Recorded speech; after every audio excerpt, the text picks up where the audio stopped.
بسم اللہ الرحمن الرحیم۔ معزز خواتین و حضرات، السلام علیکم۔ مذہبی قدم میں یہ بیان ہوا ہے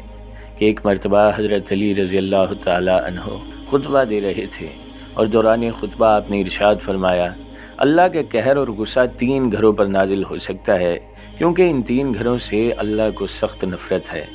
آپ کا خطاب سننے والے تمام لوگ ہمتن گوش ہو گئے اور یہ جاننے کی جستجو میں تھے کہ وہ کون سے 3 گھر ہیں جن پر اللہ پاک کا قہر اور غضب نازل ہوتا ہے اور جن سے اللہ پاک سخت نفرت کرتا ہے۔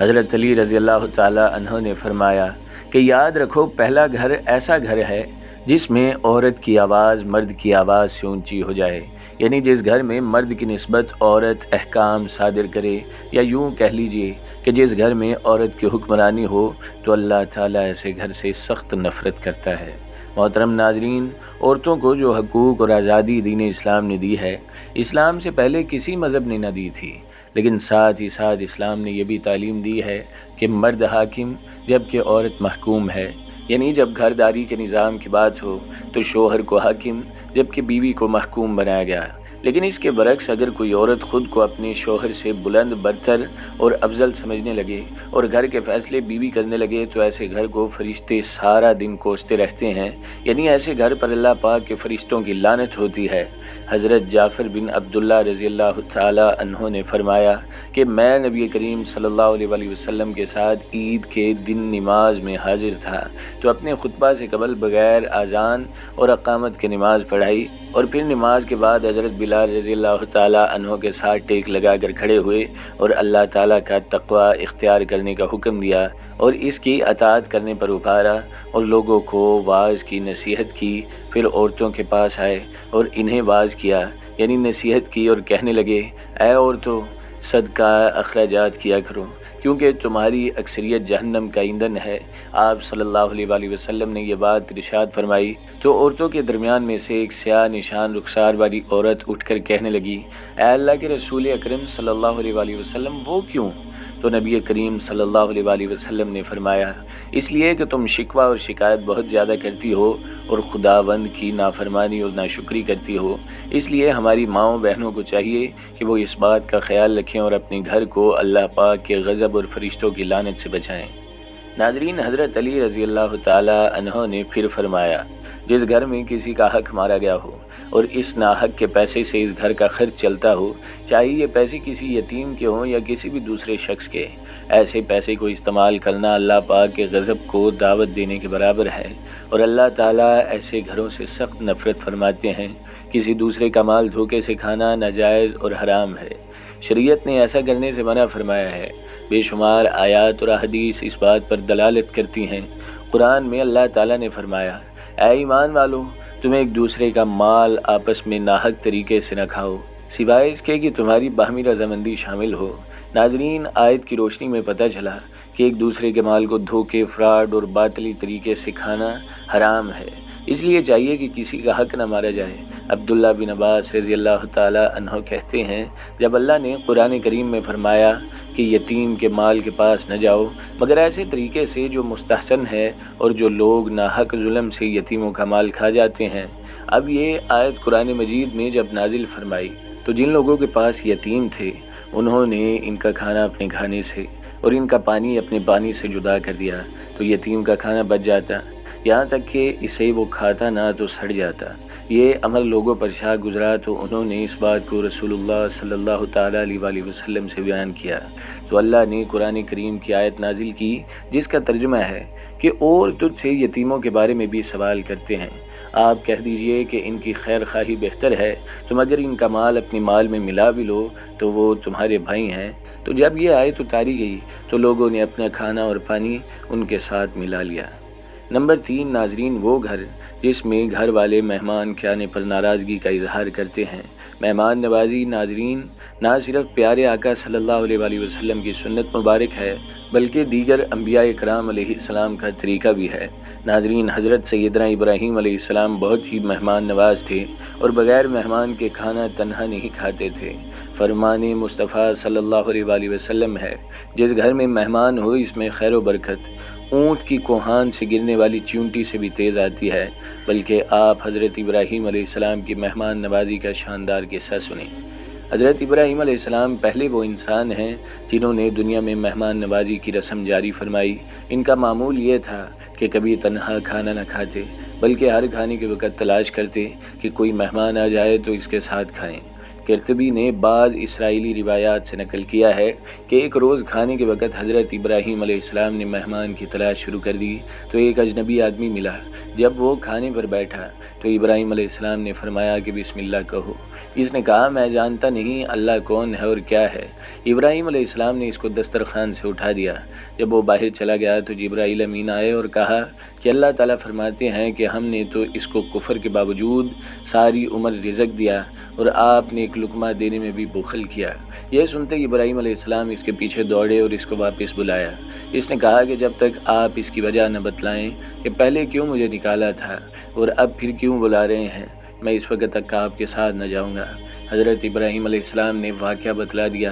تو یہی واقعہ اس کے مسلمان ہونے کا سبب بن گیا۔ اس نے کہا کہ وہ رب جس نے یہ حکم بھیجا ہے بڑا کریم ہے، میں اس پر ایمان لاتا ہوں۔ پھر حضرت ابراہیم علیہ السلام کے ساتھ گیا اور مومن ہو کر باقاعدہ بسم اللہ پڑھ کر کھانا کھایا۔ حضرت ابراہیم علیہ السلام نے اپنی عادت مہمان نوازی کے مطابق بشکل انسان آنے والے فرشتے کو انسان اور مہمان سمجھ کر مہمان نوازی شروع کی اور فوراً ہی ایک تلا ہوا بچڑا سامنے لا کر رکھ دیا تھا۔ ناظرین، مہمان نوازی کی اہمیت اجاگر کرتے ہوئے رسول کریم صلی اللہ علیہ وآلہ وسلم نے فرمایا، جو شخص اللہ تعالیٰ اور آخرت کے دن پر ایمان رکھتا ہے اس کو چاہیے کہ اپنے مہمان کی تعظیم و خاطرداری کرے۔ مہمان کے ساتھ تکلف و احسان کرنے کا زمانہ 1 دن اور 1 رات ہے اور مہمانداری کرنے کا زمانہ 3 دن ہے۔ اس 3 دن کے بعد جو دیا جائے گا وہ ہدیہ و خیرات ہوگا، اور مہمان کے لیے جائز نہیں ہے کہ وہ میزبان کے ہاں 3 دن کے بعد اس کی استدعا کے بغیر ٹھہرے کہ وہ تنگی میں مبتلا ہو جائے۔ چنانچہ یہ بھی فرمایا گیا کہ جس گھر میں مہمان کے آنے پر ناراضگی کا اظہار کیا جائے تو اللہ تعالیٰ اسے نفرت فرماتے ہیں اور فرشتے اس گھر والوں کی نمازوں کو ثواب نہیں لکھتے۔ اس لیے چاہیے کہ مہمان قیامت پر ناراض نہ ہو، بلکہ مہمان کو اللہ کی رحمت کہا گیا ہے، اس کا احترام کرنا چاہیے۔ محترم ناظرین، آپ نے ان 3 گھروں کے بارے میں جان لیا اور ان گھروں میں رہنے والوں کے ایسے کام جن کی وجہ سے اللہ تعالیٰ ان گھروں سے سخت نفرت فرماتے ہیں، اور جب اللہ تعالیٰ ناراض ہوتا ہے تو اللہ پاک برکت ایسے گھروں سے اٹھا لیتا ہے،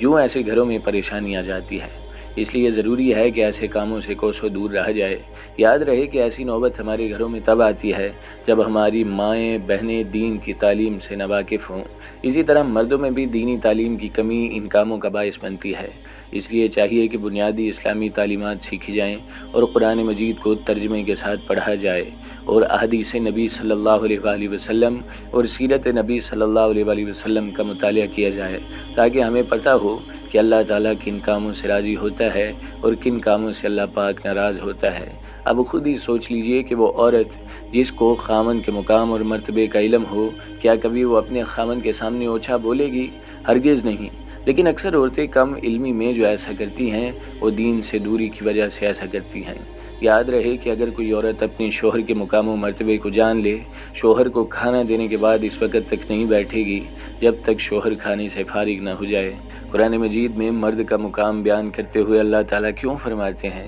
کہ مرد عورت پر حاکم ہے؟ اس لیے کہ اللہ تعالیٰ نے ایک کو دوسرے پر فضل دی ہے اور اس وجہ سے کہ مردوں نے مال خرچ کیا ہے۔ پس نیک فرما بردار عورتیں خامن کی عدم موجودگی میں بحفاظت الہی نگہداشت رکھنے والی، اور شوہر کے مقام کو اس حدیث میں بھی واضح کیا گیا ہے۔ حضرت عبداللہ بن افی علی کہتے ہیں کہ معاذ شام سے واپس آئے تو نبی اکرم صلی اللہ علیہ وآلہ وسلم کو سجدہ کیا۔ آپ صلی اللہ علیہ وآلہ وسلم نے پوچھا، اے معاذ ایسا کیوں کیا؟ انہوں نے کہا کہ میں شام گیا تو میں نے دیکھا کہ وہ لوگ اپنے پادریوں اور سرداروں کو سجدہ کرتے ہیں، تو میری دلی تمنا ہوئی کہ ہم بھی آپ صلی اللہ علیہ وآلہ وسلم کے ساتھ ایسا ہی کیا کریں۔ تو آپ صلی اللہ علیہ وآلہ وسلم نے فرمایا، ہرگز نہیں، ایسا نہ کرنا، کیونکہ میں اللہ کے علاوہ کسی کو سجدہ کرنے کا حکم دیتا تو عورت کو حکم دیتا کہ وہ اپنے شوہر کو سجدہ کریں۔ قسم ہے اس ذات کی جس کے ہاتھ میں محمد صلی اللہ علیہ وآلہ وسلم کی جان ہے، عورت اپنے رب کا حق ادا نہیں کر سکتی جب تک اپنے شوہر کا حق ادا نہ کر لے، اور اگر شوہر جماع کی خواہی ظاہر کرے تو بھی بیوی کو چاہیے کہ اپنے شوہر کا احترام کریں۔ اس لیے میں یہی کہنا چاہوں گا کہ ایک مسلم خاتون کی سب سے پہلی ذمہ داری یہ ہے کہ اپنے گھر کے ماحول کو پاک صاف رکھنے کی کوشش کرے اور گھر میں ایسا ماحول بنائے جس میں بچوں کی از خود تربیت ہوتی چلی جائے۔ ہمارے ہاں اکثر یہ ہوتا ہے کہ بچے کو جس بات کی تلقین کی جاتی ہے وہ اسے اپنے ماحول میں عملی طور پر نہیں ملتی، جس کی وجہ سے وہ کنفیوژن کا شکار ہو جاتا ہے، الجھن میں پڑ جاتا ہے اور پریشان ہو جاتا ہے۔ اگرچہ وہ اس کا اظہار نہیں کر پاتا، لیکن یہ الجھن اور کنفیوژن رفتہ رفتہ اس کے ذہن و فکر میں رچ بس جاتی ہے۔ مثال کے طور پر ایک باپ اپنے بچے کو سچ بولنے کی تلقین کرتا ہے، مگر بچے کے سامنے نظر آ رہا ہوتا ہے کہ باپ خود جھوٹ بول رہا ہے، کسی کو دھوکے دے رہا ہے، فراڈ کر رہا ہے، بددیانتی کر رہا ہے، تو وہ کبھی سچ کا عادی نہیں ہوگا۔ اسی طرح ایک بچی کو اس کی ماں دیانت اور امانت کی تلقین کرتی ہے،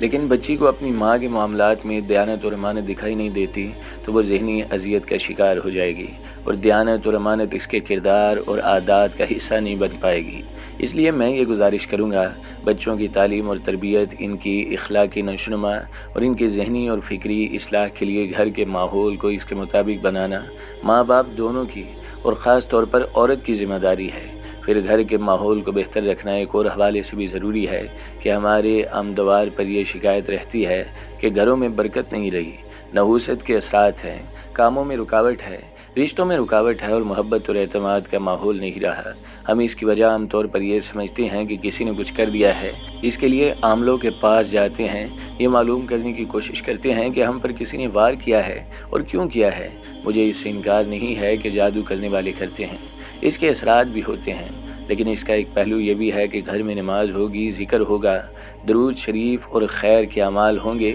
تو فرشتوں کی آمد و رفت زیادہ ہوگی، اور جب فرشتوں کا آنا جانا زیادہ ہوگا تو رحمتوں اور برکتوں کا ماحول ہوگا۔ لیکن جو کچھ ہمارے گھروں میں ہوتا ہے اس پر شیاطین اور جنوں کی آمد و رفت زیادہ ہو سکتی ہے، اور جب ان کی آمد و رفت کی کثرت ہوگی تو ماحول بھی بے برکتی اور نحوست کا ہوگا۔ چنانچہ گھروں میں برکت و رحمت اور اعتماد و احترام کا ماحول قائم کرنے کے لیے بھی ضروری ہے کہ گھر کے ماحول کو اسلامی تعلیمات کے مطابق درست رکھنے کا اہتمام ہو، اور یہ کام عورت ہی زیادہ بہتر طور پر کر سکتی ہے، کیونکہ گھر کی چار دیواری کے اندر عملی طور پر اس کی حکمرانی ہے۔ وہ گھر کے ماحول کو جیسا بنانا چاہے بنا سکتی ہے، اس لیے یہ اس کی ذمہ داری ہے۔ اس لیے میں بہنوں اور بیٹیوں سے یہ عرض کرنا چاہوں گا کہ ایک مسلمان خاتون کی سب سے بڑی ذمہ داری یہ ہے کہ اپنے گھر کے ماحول کو صحیح رکھنے کی کوشش کرے، اور یہ صرف نماز، روزہ اور قرآن کریم کی تلاوت کی حد تک نہیں، بلکہ معاملات میں بھی، اخلاق و دیانت میں بھی، اور دوسروں کے ساتھ ڈیلنگ اور طرز عمل کے حوالے سے بھی ضروری ہے، کیونکہ آپ اپنے گھر میں جیسا ماحول بنائیں گی اس کے مطابق بچوں کا مزاج اور رویہ بھی تشکیل پائے گا۔ اللہ سے دعا ہے کہ ہمیں صحیح طریقے سے دین اسلام کو سمجھنے اور اس پر عمل کرنے کی توفیق عطا فرمائے۔ آمین یا رب العالمین۔